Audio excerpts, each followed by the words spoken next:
Une réponse claire qui ne va pas remonter sa cote de popularité au Royaume-Uni. Attendu en Europe dans quelques jours pour les Invictus Games, qui se dérouleront comme l'année dernière à Düsseldorf, le prince Harry avait laissé planer le doute sur la présence de Meghan Markle à ses côtés. Finalement il semble que la duchesse fasse bien le voyage, mais sur une partie de la cérémonie seulement. Sa décision veut tout dire. Longtemps indécise, Meghan Markle a officialisé sa présence. Ce vendredi, aux Invictus Games, l'ex-actrice américaine sera bien aux côtés de son mari, le prince Harry, à Düsseldorf pour cette compétition sportive qui lui tient tant à cœur et qui rassemble des vétérans blessés au combat.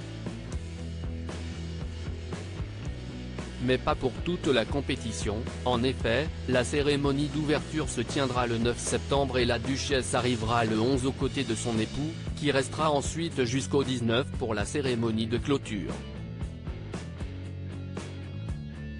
Un retard qui peut bien sûr être attribué à leurs deux enfants, Archie, 4 ans, et Lilibet, 2 ans, qui devraient rester en Californie sous bonne garde. Mais qui est en réalité dû à une étape du voyage du prince Harry à laquelle Meghan Markle refuse visiblement de participer, un hommage, le 8 septembre, à la reine Elisabeth II pour le premier anniversaire de sa mort.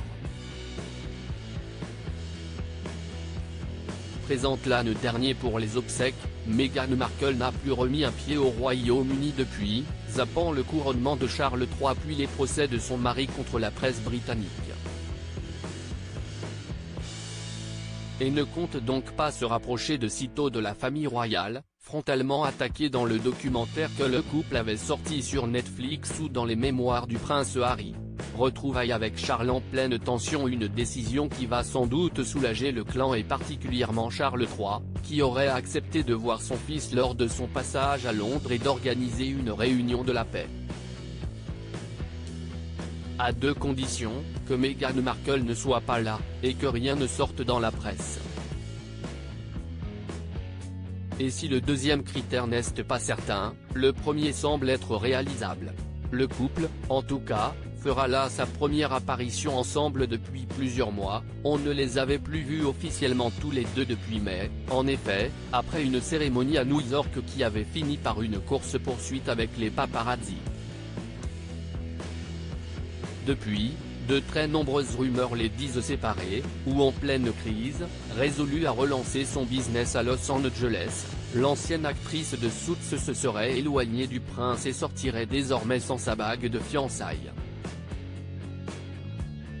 Si tout cela était vrai, nul doute que le prince Harry pourra aller chercher des conseils auprès de son père dans quelques jours.